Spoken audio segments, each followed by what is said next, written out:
All right. Well, we'll go ahead and get started. I don't want to take up Eric. I don't want to take up time from you. So just want to welcome everyone that's joined so far, and I'm sure there'll be some more joining as this time clicks off here. But want to welcome everyone to Southeast chapter of AAAE's Coffee Conversation for the month of October. Hanson is the sponsor of this month's session, with Eric Menger leading a panel to talk about converting to commercial service at a GA airport. So Eric, I won't take up any more of your airtime. I'll turn it over to you. Thank you very much, John. I appreciate it. And, just a little bit of administrative details. Restrooms are down the hall on the right, and I hope you'll have to find those on your own. I did want to mention one thing. I don't know if you know this. I didn't know it till I looked it up. But today, October 26th, in 1881, does anybody know what happened? Not that you'll get a prize, but 1881. What's that? I wasn't there. You were? Oh, okay. Oh, that's nice to know. If you were, I want to know your health secrets. No, it was actually the shootout at the OK Corral. October 26th, 1881. And y'all, I don't know if you've ever seen the movie Tombstone, but it's a fantastic movie. It's, I just happen to be a Western fan. So I was happy to see that happened. And hopefully this little discussion won't turn into a shootout. I'm sure it'll be just fine. And we'll have some important topics covered. Hopefully everybody will be writing down questions, and you can also put them in the chat box. And we'll have some time at the end for questions as we get into it a little bit more. But I don't know, it was interesting to learn about Wyatt Earp. He was 32 years old when he actually was involved with the shootout with Doc Holliday. And Doc Holliday was only 30, but he died at 36 from tuberculosis. And they were really good friends because of their gambling experiences together across the West. But it's an interesting story, so I just thought I'd put out that for a topic of interest. Now you all going to have to go and watch Tombstone or one of the other Wyatt Earp movies after this. I did want to introduce our speakers. First, I'll just let you know, for everybody who can't see on the screen there, it's my name is Eric Menger, and I am the aviation business development manager for Hanson Professional Services. Hanson has been in business since 1954 and really building bridges originally, and then expanded about 45 years ago into airports and aviation. And we are now in about 14 states with about 26 offices and 6 offices in Florida. And I've been proud to be a part of Hanson for about a year. Before that, I was an airport manager, and before that, a Navy pilot, and I retired from both of those just about a year ago. So I'd also like to introduce, we have some speakers that are going to talk about the transition from GA to commercial service. And our first speaker will be Todd Shear. He is the airport director at Vero Beach Regional Airport, and he's been there since 1996, and he's got a long resume that includes being an airline captain with 11,000 flight hours. And he has successfully managed the Vero Beach Airport now for, I guess, a year or so. And I'll let Todd go into detail about that. But he has a lot of experience in the trials and tribulations of a smaller general aviation airport, or actually a busy general aviation airport, becoming even busier and bringing on some airline service. We also have with us Alan Panksa, who's the Executive Director and CEO of Gainesville-Alachua County Regional Airport Authority, which is GNV, the Gainesville Regional Airport. And he has been there since 2006. He's been in a leadership role in many parts of the state of Florida, including a continuing Florida Aviation System Planning process and the Florida Airports Council as the chair. And he was selected as FAA's Commercial Airport Manager of the Year in 2013. So, Alan, thank you for joining us as well. And then finally, we're going to bring in the government and have Andy Keith say a few words from the Florida Department of Transportation. You know, the government, they're here to help. And Andy is glad to do that today. He is a former naval aviator as well. He flew A6Es on the aircraft carriers as a bombardier navigator. And he has been in his current position as the Aviation Development Administrator since November of 2009 with FDOT. And fun fact that if, in case you didn't actually look at what he put down in his little resume there, is that he's got 2,800 hours flying with the Navy and 500 hours flying GA aircraft, but he's afraid of heights. So, and apparently he can't get Zoom to work either. But Andy, thank you for joining us so much. One of the things we want to talk about is some of the pros and cons as we get into, as a community grows, things happen, as you all know. You know, you have the community say, hey, you know, they got this great airport there and all we ever see is flight training. You know, how come we can't have some transportation options? How come we can't have a little of airline service? And usually it's the community that will push that. But a lot of times the community will not know, as we all may know, the ins and outs of what happens when you make that conversion, we make that transition from general aviation to commercial service. There's a lot of advantages to commercial service. Obviously, you're going to have more convenient air travel, maybe some improved security. Maybe you're going to have some better economic benefits to the community. A hotel might pop up nearby, things like that. So there's pluses, but there's also cost involved to the airport and sometimes to the community that wants to support that service.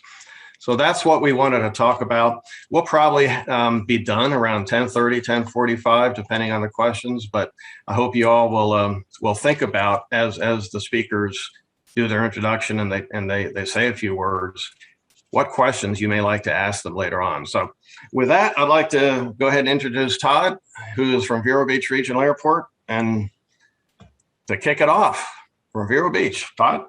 All right, thank you, Eric. Good morning, everybody. So when you talk about a GA airport making the transition to commercial service, Vero Beach Regional kind of embodies that process. We have one airline, Elite Airways. They are a 121 carrier. They fly two destinations from Vero Beach. They go to Newark and they go to Portland, Maine. And then seasonally, they add some destinations as well, such as Asheville. Elite's been with us since 2015. Prior to Elite coming to Vero Beach, we had no scheduled commercial service since the mid-90s, and certainly nothing in the TSA era.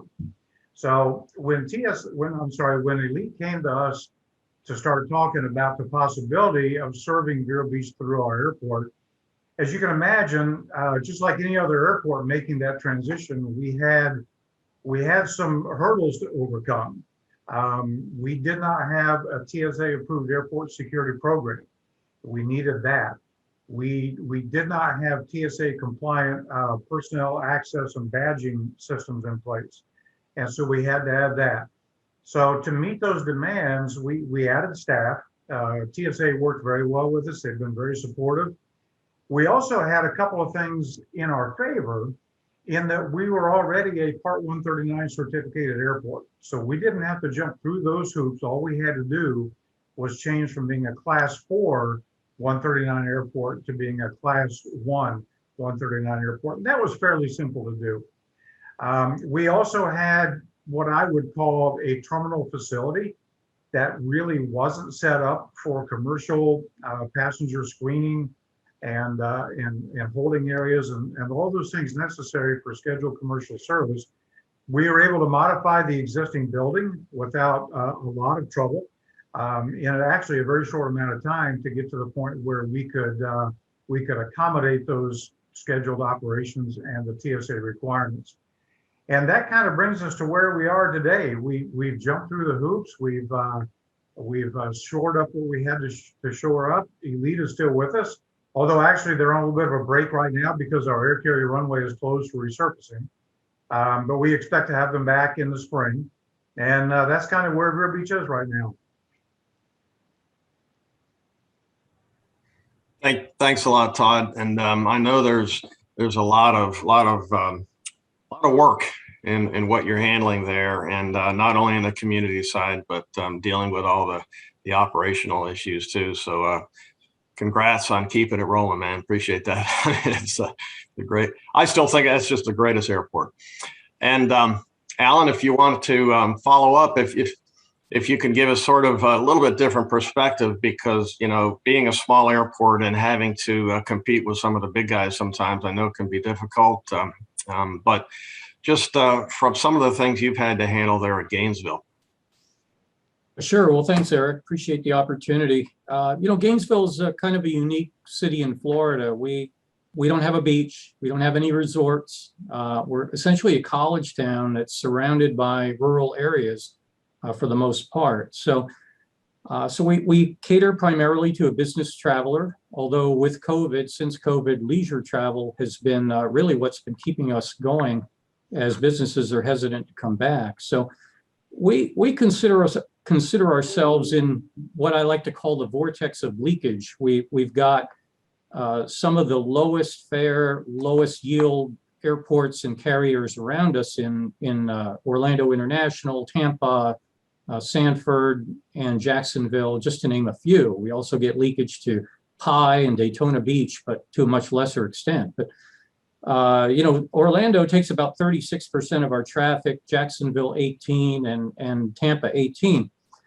And as we know, those cities punch way above their weight in terms of their population and their sort of homegrown, traditional economies, because they are tourist meccas for the country and the world. And so you see airline yields in the single digits, where some of the airports like us may have up in the high or low to mid 20 something cent yields. So yields have come down since the COVID, but it just puts upon us a much higher bar to try and keep that leakage from going elsewhere. And we're being successful at that. So the way we do that primarily is to try and offer a higher value to our passengers, whether it's a certain level of ease and convenience, cleanliness, and lower prices for things like parking. All those things we have to do. And to do that, we've got to keep our costs down. And so, we do about 280,000 enplanements a year. That's about double what it was when I started here. So we have managed to stay well above local growth in terms of enplanement growth, and people respond to the message, to the marketing that we do to try and show them that, hey, you may save a fare on Spirit Airlines or Allegiant, but you're not going to find as nice an experience as what you do here. And when you add up all those costs, whether it's travel, whether it's your time, parking, maybe staying in a hotel room in advance of your early morning flight, they have to consider all those things. And so we beat them over the head with it regularly. And it has been successful. But it really does cause us to have to rely more on state and federal grants, be very careful with our capital decisions. It makes it much more difficult for us to easily comply when regulations change. And we all know there's constant regulation creep for commercial service airports. So having been on the other end, the smallest end, and running an airport in the past with an essential air service program, I understand and sympathetic with what Todd and others are going through, where you're going from a GA to just a non-primary to a primary airport. But it doesn't all get all that much easier, depending on where you are and what your competitive situation is. We're certainly, though, in a better position now to handle those things. So, we've got the same economies of scale issues, but probably to a less extent than what Vero would have, because you have to meet all those same requirements at one level of safety for Part 139 and 1542, and you've got a whole lot less resources to do it with. And I do have to give a shout out to Andy and the Florida Department of Transportation, because Florida has such a wonderful program, not only financially, but so much technical support, so many studies that they do, rates and charges surveys. master plan, assistance, all of these things that they do that help us along. So, but we're doing great. COVID was definitely a big setback, but we're coming back. And our key to success really is very measured responses, using technology to keep costs down wherever we can, outsourcing where we can to keep those costs for health insurance and fringes down, and be patient, rely on our federal and state partners to help us through on some of these projects rather than going out there and incurring debt, which to me is the most insidious thing that a small airport can do. It's a real killer. And I'll just close it up by saying, we're all relying on one or two carriers, and these carriers, it's been a turbulent industry since the Wright brothers. So probably a lot better in the last few years until COVID in terms of airline profitability. But one airline decision when you're an airport our size, a flight being added or a flight being taken away can seriously change your financial picture. So the more you can spread those revenues out and reduce those costs, keep that debt down, the better. Thanks a lot, Alan. And you kind of brought up a very important point, and that is the support that the Florida Department of Transportation provides through grants to Florida airports. And one of the things I noticed once I became a consultant, because I was sort of focused on Florida aviation for so many years, but traveling around to some of the other states, come to find out, holy cow, Florida has got, and I already knew this, but Florida's got a really supportive and terrific aviation program. And that has indeed helped smaller airports throughout a lot of the tough times, and they have been very supportive. So with that segue, I guess I'll ask Andy to come on board and just talk a little bit about the FDOT grant program and anything else you wanted to talk about, Andy. So just, I know you were mentioned a couple times, but if you wanted to go ahead and say a few words. Sure. Thanks, Eric. Thanks for the introduction. I'm Andy Keith, with the Florida DOT Aviation Office here in Tallahassee. Been here actually since 2000.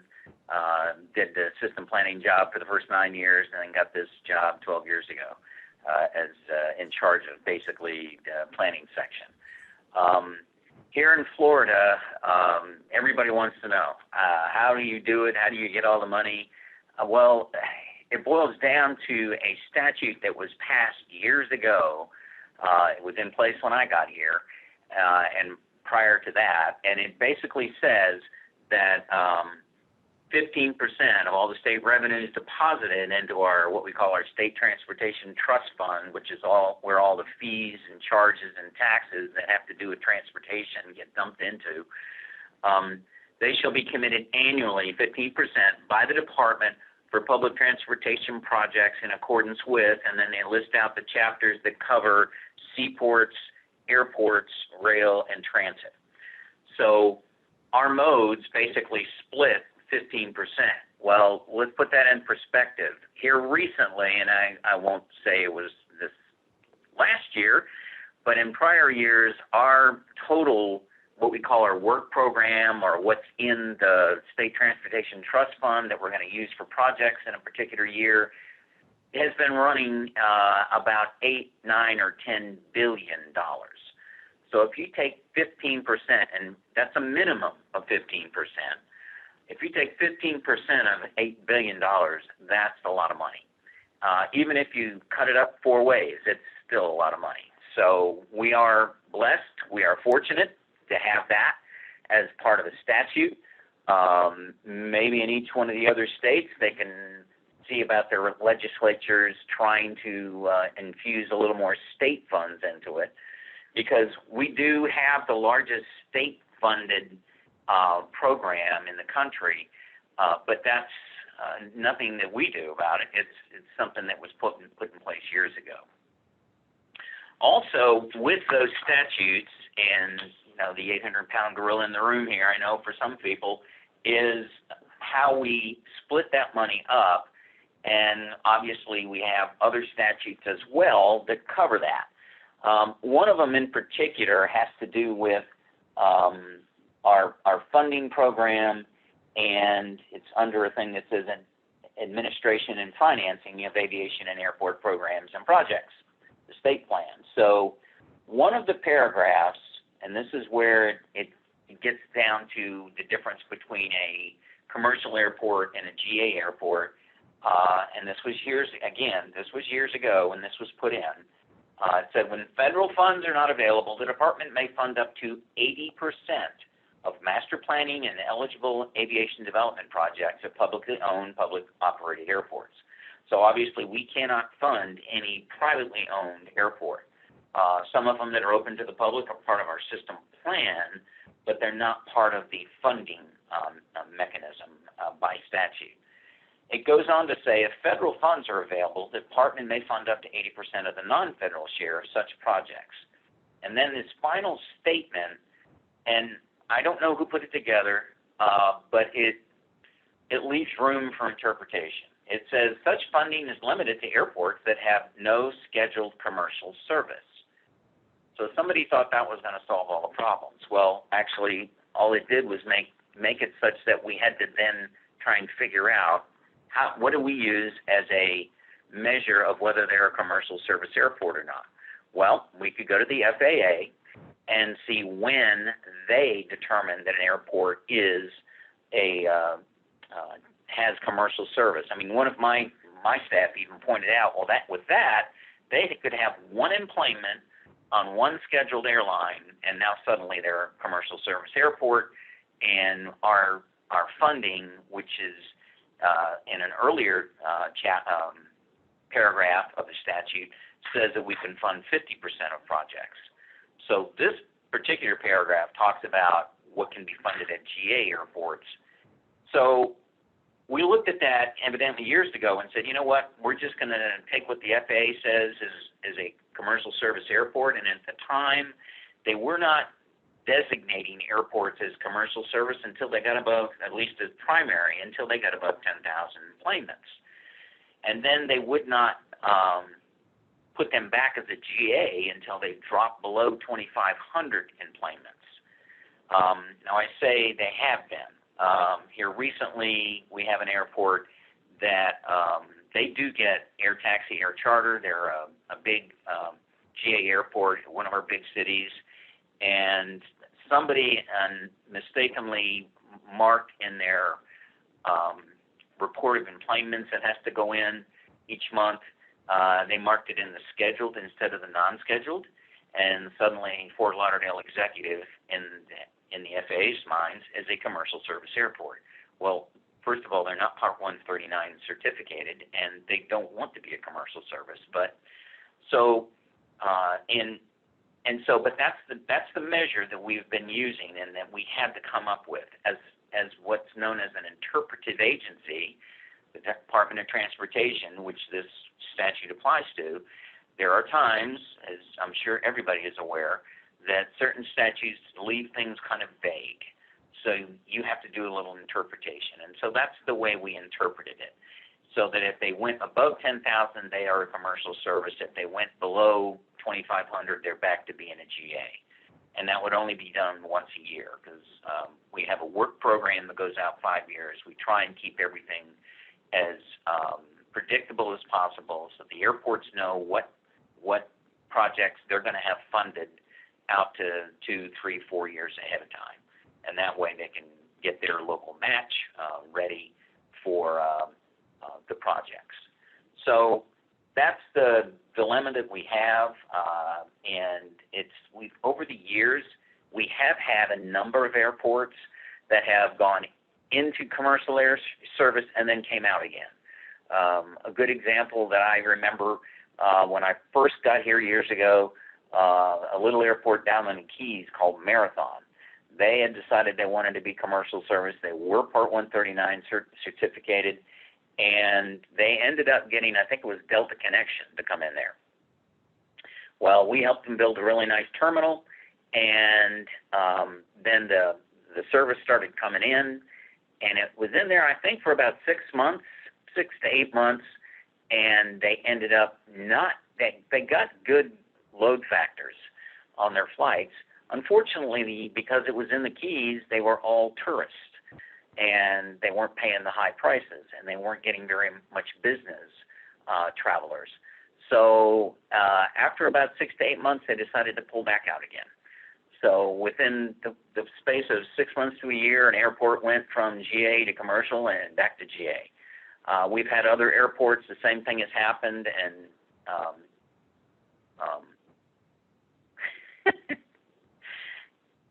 Alan had indicated earlier that, you know, a lot of these airports survive off of just one or two airlines, and so that's what happens is an airline decides to come into one of our large GAs or our Part 139 certificated airports and start flying in and out, and then either the airline folds or they decide, as in Marathon's case, that it wasn't worth going in there anymore, and they pull back out again.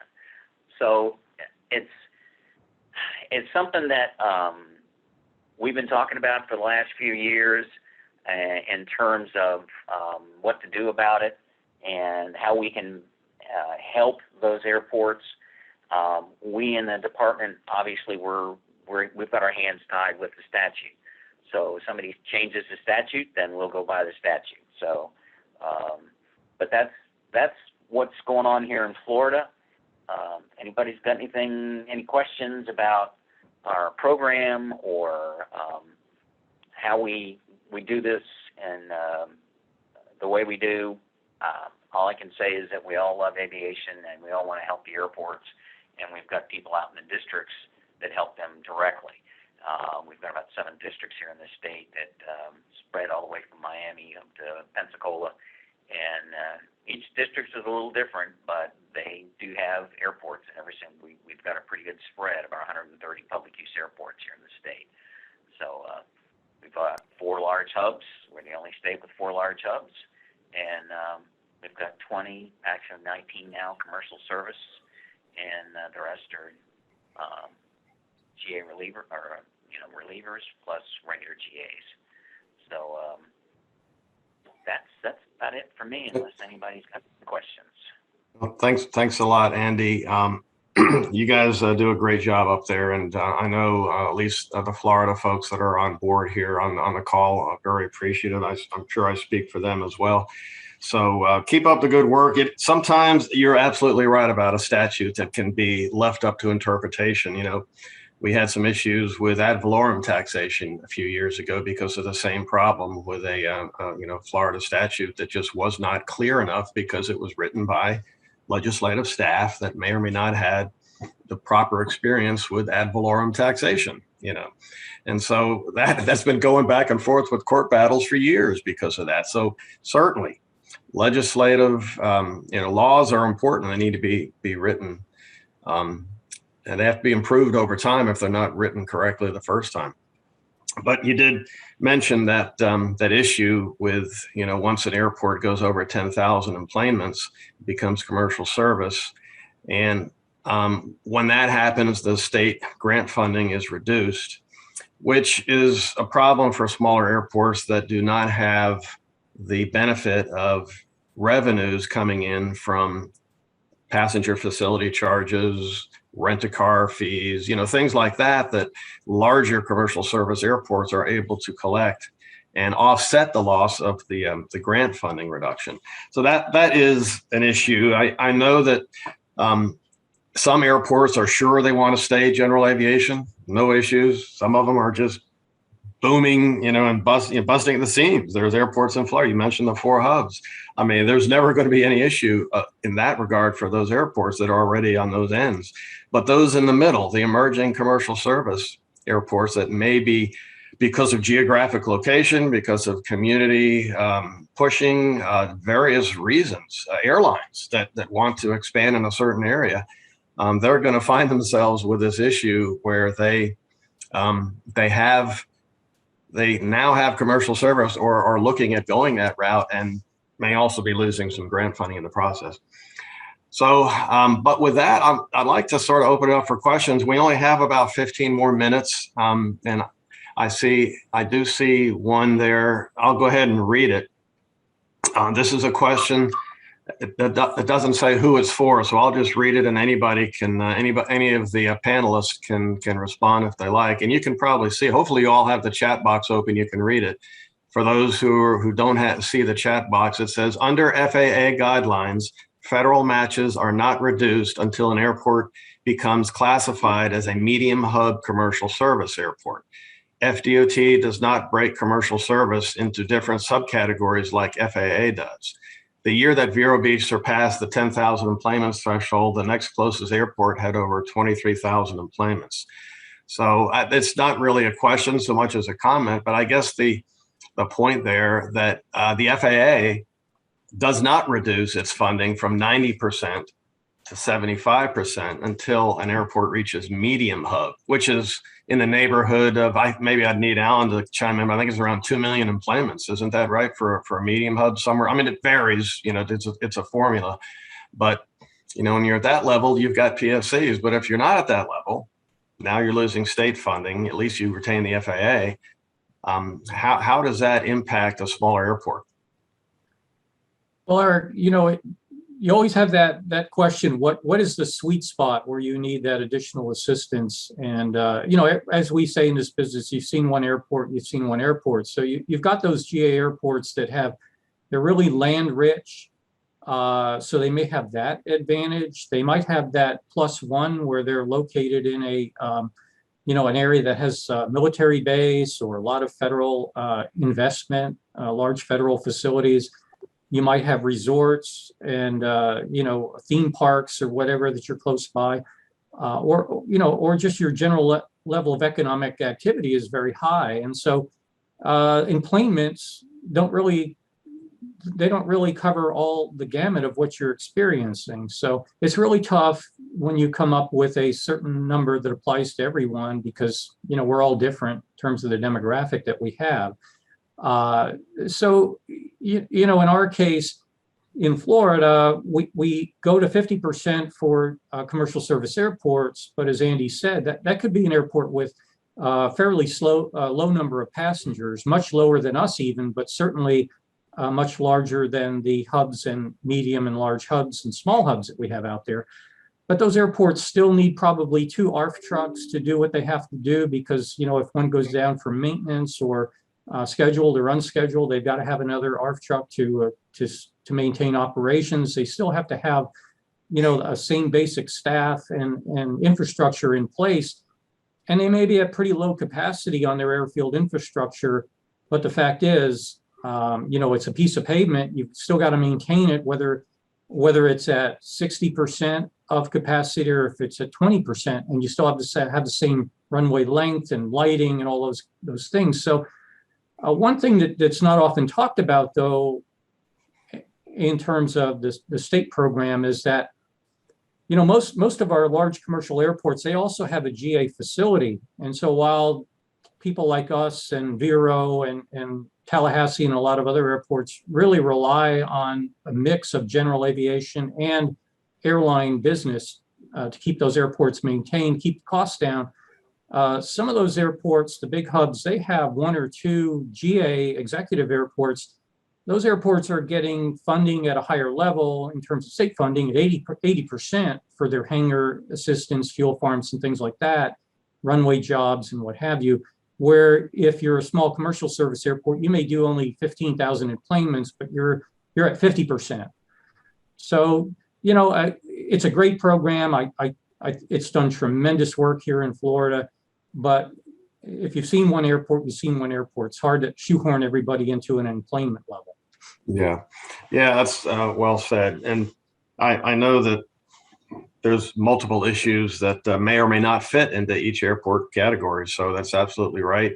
When we're looking at long-term planning, though, we have to consider the change of a state's demographics and the growth that's happening and how airports that may be emerging would need some support in order to help be relievers for the overly used commercial service airports that are busting at the seams. And that's I think where we're going to be hopefully looking at into the future. But I see another question here. It says, once you have commercial service, And thanks, Doug, for the question. Why wouldn't a smaller airport implement a passenger facility charge? Once you have commercial service, why wouldn't you go and implement that? Todd, do you want to take that one? Oh, you have to unmute. You'll have to unmute. Okay, there we go. So based on our experience, we did exceed the 10,000 employments 1 year. And we never got much above just over 10. And so in consultation with our program manager at the Orlando ADO, their advice was with that low number of employments, it would cost as much to facilitate the PFC charge program as we would bring in. So basically at our employment level of just right around 10,000, our ADO rep considered it to be a wash. Now, up beyond that, I'm not really sure. Again, we'll go back to the term sweet spot. Is there a sweet spot for collecting PFCs? And that's a question I don't know. Okay, so they're saying it would cost you, say you had 10,000 employments, so they're saying it would cost over $40,000 a year to have the program? Yes, sir, that's correct. Okay. You know, and even if it costs less, how much does that really offset the loss of the grant funding? You know, 40,000, 50,000 is not going to be enough to cover some of the costs that go along with Part 139, Class 1, TSA, federalization requirements, you know, all those things. I was going to ask Todd later to go in that, but Doug, did you want to follow up? Yeah, let me follow up just briefly. I live here in Orlando now, but I've had experience as executive director of an airport up in Indiana before I retired and moved down here. But like with the PFC, you can, granted, it won't fund a project unless you have a ton of passengers, but you can use it to fill in some areas that the federal funding doesn't cover. For example, the airport share of a federal project, and then there's a few things that PFCs will cover that AIP money won't. So I was able to use it as a very good tool. The community I was from initially didn't do one for years because they, quote, didn't want to put another tax on the local people, but then they figured out the local people were paying a PFC anyway because if we didn't charge it, the next airport down the road on the ticket got it. So that's why we went ahead and implemented it. And our employments are more in the line of Gainesville. So again, thank you. Yeah, I think that brings up the sweet spot again. Yeah. I think once you get into that 200,000 employment category, yeah. Well, all right, that's going to bring in $800,000 of PFCs or, you know, more. So maybe $1 million. That's a big help.